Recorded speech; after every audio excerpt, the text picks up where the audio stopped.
Podobne ako sme mali pri úvode práce do polí diskusiu o tom, že väčšina aplikácií, ktoré robíme, tak nepracuje s jednoduchými údajmi, ale s nejakými zoznamami, tak takisto je to aj v tomto prípade. Keď vo vizuálnom prostredí, v ktorom pracujeme, potrebujeme vidieť nejaký zoznam údajov. Čiže nie je jednoduché údaje, ktoré môžeme čítať alebo nejako spracovať, ale potrebujeme vidieť nejaký zoznam, ktorý môžeme prehľadávať, upravovať, pridávať, mazať z neho. Dajme si takú jednoduchú motivačnú úlohu. Chceme vytvoriť aplikáciu, ktorá bude mať nejaký priestor, v rámci ktorého budeme môcť zobrazovať zoznam pacientov, ktorí čakajú u lekára, s tým, že pravidlá na vybavovanie by štandardne mali byť také, že pacient, ktorý prišiel skôr, tak je vybavený skôr, ale občas sa stane, že tam príde, nejaký buď privilegovaný alebo nejaký zdravotnícky pacient a tí bývajú uprednostňovaní. Čiže budeme mať nejaký zoznam pacientov, ktorý budeme mať v tom hornom okienku, v tomto zozname, a k nemu vlastne budeme vedieť kedykoľvek pridať ďalšieho pacienta, takým spôsobom, že ho si napíšeme, klikneme na tlačítko pridaj, pacient sa pridá, ďalšieho pridáme a tak ďalej. A pacient, ktorý pôjde k lekárovi na vybavenie, tak sa na ňo nastavíme, aby bol označený nejakým spôsobom a kliknutím na vymaž aktuálneho ho zo zoznamu jednoducho vymažeme. Čiže chceme takúto relatívne jednoduchú aplikáciu. Čo nás to bude stáť? No, ak by sme išli na naše aktuálne znalosti, tak momentálne už vieme pracovať pomerne dobre s poliami. Údaje, ktoré by sme mali uložené v poli, pokiaľ by sme ich chceli preniesť do toho vizuálneho rozhrania, tak by nás to stálo dosť kódu a dosť energie. A pokiaľ by sa ten zoznam zmenil, tak zase museli by sme urobiť zmenu v poli, potom urobiť hneď na to aj zmenu v tom zobrazovacom poli a toto by nebolo zrovna najefektívnejšie.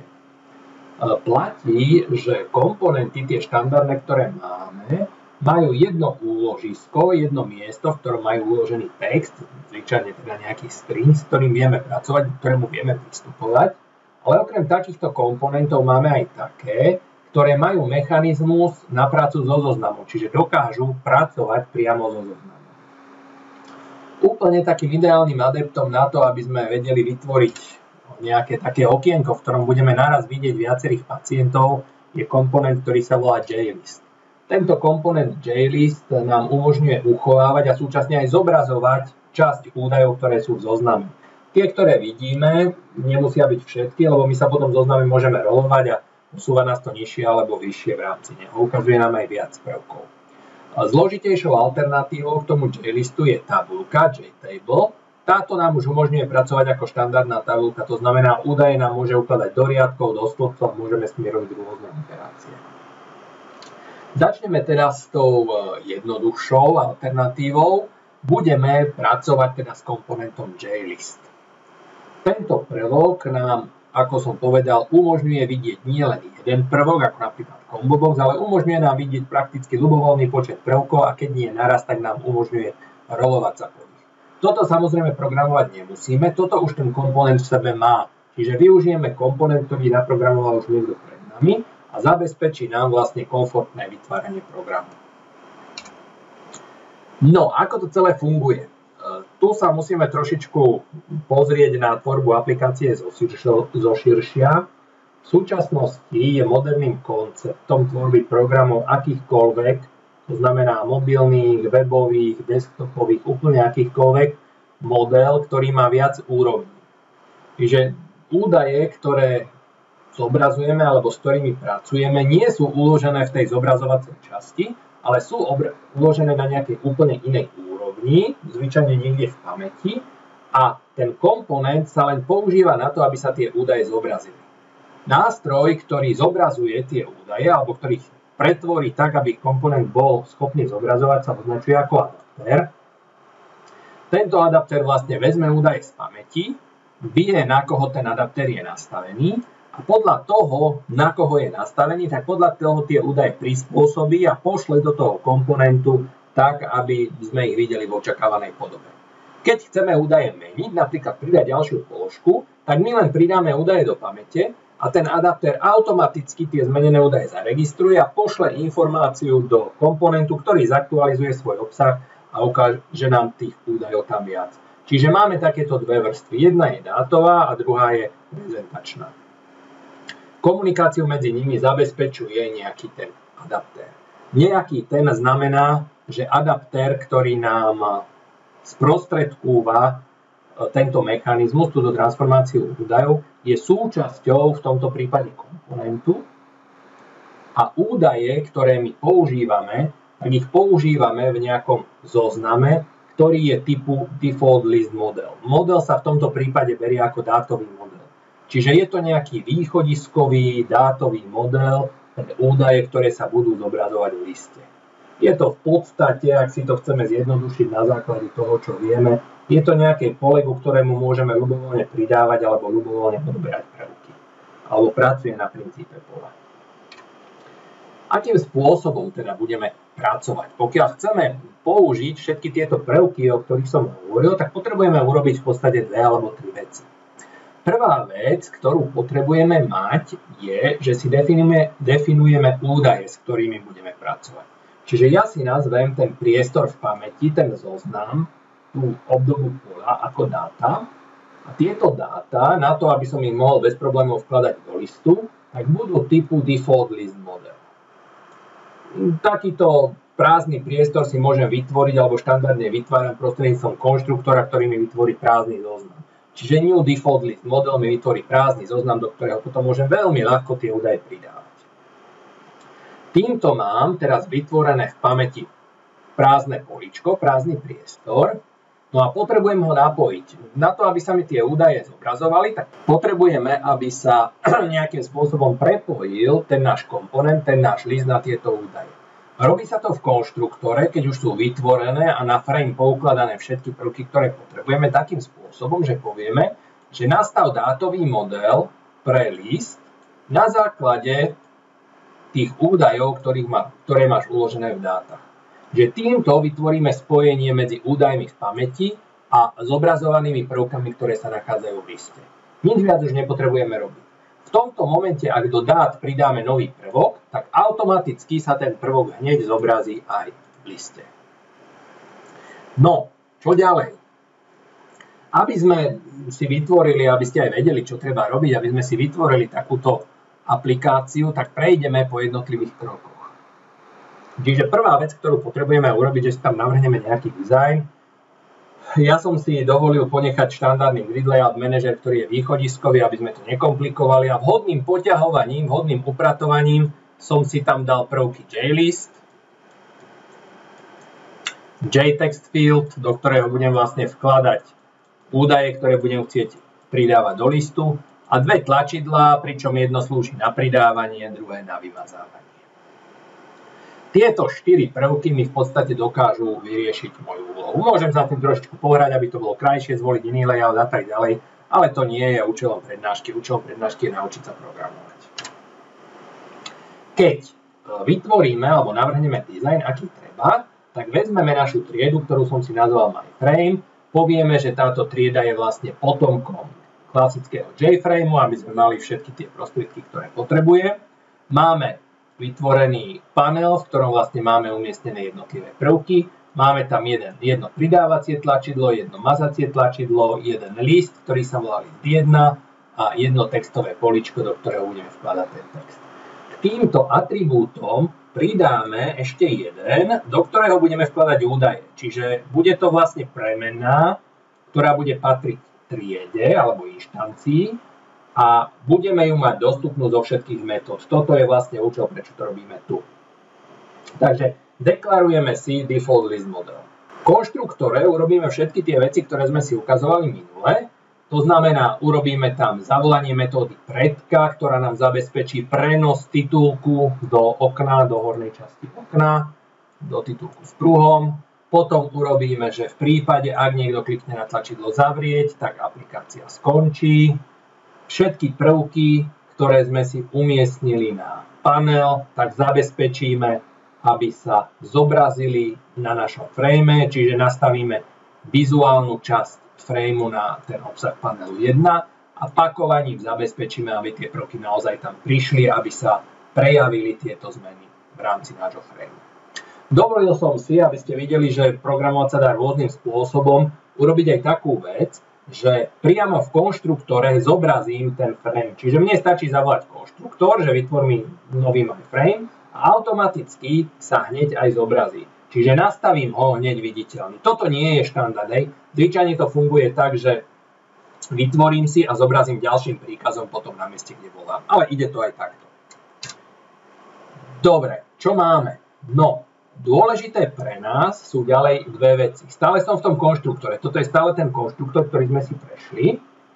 Ale dôležitý je pre nás JList, ktorý zobrazuje dáta, a default list model, ktorý tie dáta obsahuje. Takže na to, aby som mohol pracovať s týmito dátami, tak povedali sme, že potrebujem vytvoriť prázdny zoznam. Ten prázdny zoznam môžem vytvoriť aj tu pri deklarácii, alebo môžem v rámci konštruktora rovnako dobre ako pri deklarácii vytvoriť prázdny list model. Tu mi to príde aj trošičku ľudskejšie, preto som ho dal takto. Tento dátový model, ktorý bude obsahovať dáta, zatiaľ neobsahuje, zatiaľ je prázdny. Nastavím ho ako model, na základe ktorého bude údaje, ktoré sú v dátach, zobrazovať ten list 1. Že takýmto spôsobom ho prepojím. V tomto momente už existuje medzi nimi vzťah. Pri pridaní do dát automaticky sa aktualizuje list 1, pri vymazaní dát takisto sa automaticky aktualizuje. No a poďme oživiť aplikáciu. Naša aplikácia, ktorú tam zatiaľ máme, má konštruktor, všetko je fajn, ale naše tlačidlá nevedia reagovať. Ukázali sme si minule, že pokiaľ chcem, aby nejaké tlačidlo dokázalo reagovať v aplikácii, tak mu potrebujem pridať nejaký listener. Takže kliknutím na príslušné tlačidlo vyvoláme možnosť vytvoriť listener. No a vyberieme si, aký typ listenera. No, vzhľadom na to, že zatiaľ len klikáme vlastne na tlačidlo, nerobíme tam žiadne špeciálne operácie, že pohyby myškou a podobne, tak ten action listener vlastne zachytí situáciu, keď to tlačidlo použijeme. To už buď to kliknutím enterom, alebo nastavením sa tabulátorom a stlačením medzerovníka, alebo kliknutím myškou. Všetko toto ten action listener odchytí. Čiže vytvoríme si action listener pre náš pridávací button. Do konštruktora sa pridá takýto kódik, že moje tlačidlo, ktoré sa volá add button, bude mať navyše listener, ktorý mu pridám. Listener znamená načúvač a vlastne načúvač je schopný spracovať tie udalosti, pre ktoré bol napísaný. A ako sa bude správať? Aký to bude ten listener, ktorý bude používať to tlačidlo, na ktoré bude schopný reagovať? No bude taký, že si vytvorím nový action listener, to znamená vytvorím si ho a napíšem, ako sa má správať tu na tomto mieste, aby som to nekomplikoval. A tento môj action listener bude schopný reagovať na udalosť, ktorá nastala, action perform. Čiže môj button obohatím o listener, ktorého správanie popíšem vlastne tu medzi týmito oblými zátvorkami. I toto je miesto, na ktorom definujem správanie toho tlačidla.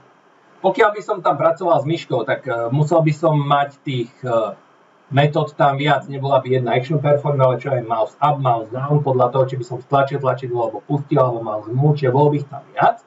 Ale v prípade reagovania na tlačidlo mám len jednu udalosť, alebo jednu situáciu, ktorá sa volá action perform, a kód, ktorý napíšem do tejto metódy, sa vykoná vlastne vždy vtedy, pokiaľ ja na to tlačidlo nejakým spôsobom kliknem. Ako bude vyzerať ten kód? No, je to neuveriteľné, ale kód bude veľmi jednoduchý. V podstate dá sa napísať aj do 2 riadkov, ale tak napísal som to trošičku zrozumiteľnejšie. V prvom kroku prečítam, aký text je napísaný v tom textovom políčku, do ktorého sa vkladá text. Čiže ak sa pozriem na moju aplikáciu, tak toto je miesto, do ktorého vkladám text. Prečítam si, čo je v ňom napísané cez metódu getText. Údaj, ktorý som prečítal, pridám do môjho zoznamu, do môjho dátového modelu, do mojich dát. Príkaz na pridávanie tu je taký špeciálny, že add element štandardne sa používa add, ale tu je to teda add element, pridám nový prvok. Pridám ten nový prvok typu text, ktorý je vlastne prečítaný z textového políčka. Aby som to políčko vyprázdnil, aby mi tam, čo ja viem, po pridaní Jožka mrkvičku nezostal ten Jožko mrkvička napísaný, tak do toho text fieldu nastavím, že tam nebude nič. Týmto spôsobom zabezpečím, že pri kliknutí na tlačidlo sa údaje vložia do položky dáta a údaje, ktoré sú vložené do položky dáta, sa mi automaticky hneď zobrazujú do listu. Ako to bude vyzerať? No, ak sa mi podarí spustiť aplikáciu, podarilo sa. Nevyzerá moc pekne, no ale to nie je zatiaľ účel. Čiže Jozef pridal sa. Michal pridal sa. Ivan pridal sa. Čiže vďaka tomu, že v tom ede je prečítanie toho, čo mám napísané v textovom poličku, pridanie do dát, ktoré sú niekde v pamäti a následne vymazanie tohoto textového políčka, tak vďaka tomu po pridaní prvku mám vlastne tu prázdny priestor a môžem písať ďalšieho používateľa. Že takýmto spôsobom som zabezpečil pridávanie. Čo mazanie? No, mazanie je trošičku zložitejšia operácia, ale len trošičku. Udalosť na to, aby druhé tlačidlo dokázalo reagovať na stlačenie, pridávame rovnakým spôsobom. Čiže pridáme listener a v rámci toho listenera vlastne pridáme kód, ktorý sa má vykonať. Listener pre druhé tlačidlo sa tiež uvádza do konštruktora, že automaticky po pridaní nového listenera sa vám pre ten prvok vytvorí kód v konštruktore a pridá sa do neho prázdna metóda. Na to, aby sme mohli niečo vymazať, tak na to potrebujeme najprv nejaký prvok označiť. Čiže musím označiť prvok, ktorý chcem vymazať. Pokiaľ by som nič neoznačil, tak neviem, čo mám vymazať. No a takúto situáciu potrebujem ošetriť. Čiže informáciu o tom, na ktorom riadku v zozname sa mi nachádza ten modrý kurzor, alebo to označenie, získam cez metódu listu getSelectedIndex. Čiže tu nejdem dodať, lebo dáta sú len dáta. Ale potrebujem ten list, čo je komponent, ktorý komunikuje s používateľom, aby mi vrátil informáciu o tom, na ktorej položke som nastavený. Čiže getSelectedIndex mi vráti poradové číslo, začína sa samozrejme od nuly, pretože sme v Java. A v prípade, ak mi vráti nulu, znamená to, že to je prvá položka, v prípade, ak jednotku, druhá a tak ďalej. V prípade, ak nie som nastavený na žiadnej položke, čo sa môže stať, napríklad v tejto situácii, hej, niečo vymažem a teraz nie som nastavený na žiadnej položke, čiže chcel by som vymazať. Mal by ma upozorniť. Upozorniť. Takže, ak nie som vybraný na žiadnej položke, tak ten getSelectedIndex mi vráti hodnotu -1. Ak mi vrátil hodnotu -1, tak v takom prípade nesmiem mazať, lebo vymazať minus prvý prvok sa nedá. Pokiaľ tá hodnota je väčšia ako -1, tak môžem vymazať položku, ktorá sa nachádza na tej pozícii index. Že data remove mi vymaže zo zoznamu položku, ktorá sa nachádza na zadanej pozícii. V prípade, ak nemám označenú položku, je ten index -1 a v takom prípade ma to posiela sem. Zobrazím okno so správou, kde je option pane, show message dialog, čiže zobraz okno so správou, do stredu obrazovky to robí tento null a s textom, ktorý je tam uvedený. V tomto momente mám v podstate hotovú funkciu na mazanie položiek. Ešte môžu vás pliesť na začiatku možno tie rôzne zátvorky, ktoré tam vidíte, ale v konečnom dôsledku, keď si nastavíte kurzor a spárujete si ich, tak táto zátvorka má ukončenie tu. Táto zátvorka, to znamená definícia toho, čo má ten listener robiť, je táto brčkavá zátvorka. No a parameter, že pridaj tlačidlu, ktorý sa volá delete button, nový listener, tak to je táto zátvorka, ktorá má ukončenie tu. Že je to úplne v poriadku a je to funkčné. Keď sa pozrieme, ako ten náš kód vyzerá, aby ste ho teda videli celý, aby ste si nemysleli, že je to nejaký zázračný kód, ktorý robí všetko sám, tak nie. Všetko v rámci toho nášho frameu je uvedené v ňom.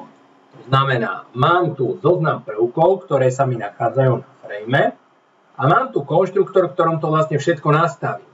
V tom konštruktore poviem, že mám obsahovať nejaké prvky, prepojím list, viditeľný môžem nechať na začiatku alebo až po vykonaní všetkých metód a potom pridávam schopnosti jednotlivým tlačidlám. Čiže prvému tlačidlu tu pridám schopnosť reagovať, to je to pridávanie. Druhému tlačidlu pridám schopnosť reagovať, to znamená mazať. No a v podstate aplikácia je hotová. Tento set visible mi zobrazí môj frame.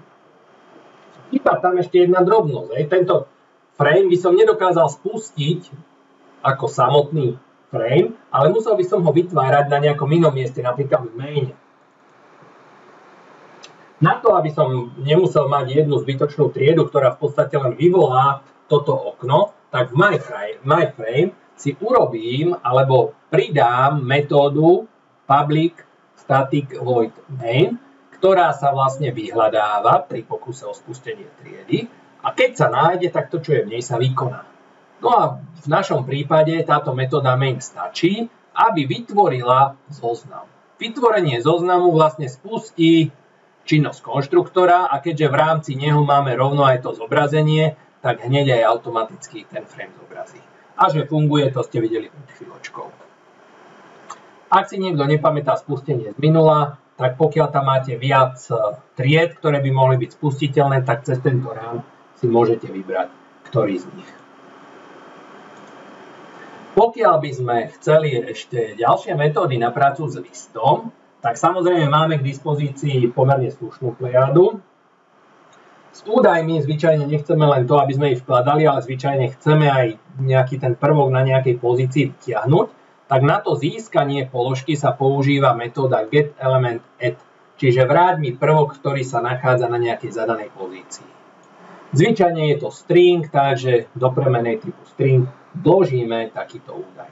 Keď chcem vedieť, koľko prvkov mám v zozname, napríklad kvôli tomu, aby som cez celý ten zoznam prešiel, tak to zistím cez metódu getSize. Čiže tu nemám k dispozícii nejaký length, tu je metóda getSize, ktorá mi vráti počet riadkov toho zoznamu. Nemyslí sa pozor teraz list, ale myslia sa tie dáta, ktorých sú uložené údaje v pamäti. Pokiaľ chcete vložiť nový prvok, nie na koniec, ale na nejakú inú pozíciu, tak tam použijeme metódu insertElementAdd. Čiže pridaj ho na nejakú pozíciu. Tá pozícia, ktorú zadáme, sa uvoľní, všetko ostatné sa posunie ďalej a prvok, ktorý tam vkladám, v tomto prípade môj, sa tam vloží na novo. Takže ešte raz dôrazňujem, nepracujem s JListom, ale pracujem s tými dátami, ktoré obsahujú uložené údaje. Ak si všimnete tie jednotlivé metódy, pokiaľ by ste pozerali pri nejakom našepkávačovi, čo vám tam ponúka, tak si určite všimnete, že nepracujú tie jednotlivé metódy so stringami, s reťazcami, ale s prvkami triedy object, čiže s niečím úplne všeobecným. To nám dovoluje vlastne vložiť do nejakého toho listu alebo akéhokoľvek iného prvku, ktorý je vizuálny, akýkoľvek ďalší komponent. Čiže my môžeme v rámci nášho listu mať aj checkboxy, aj combo boxy a obrázky alebo akýkoľvek iný prvok, s ktorým by sme chceli pracovať. No ale toto si necháme na nejaké tie pokročilejšie témy. Dobre, základné komponenty v tomto momente poznáme. Čiže grafické používateľské rozhranie Swing je už pre nás možno trošku kamarátom, čiže dokážeme vytvoriť nejaké tie jednoduchšie aplikácie. Tu máte niekoľko úloh potom na precvičenie. V podstate je to o tom, že máte nejaký zoznam, s tým zoznamom pracujete, prehľadávate ho a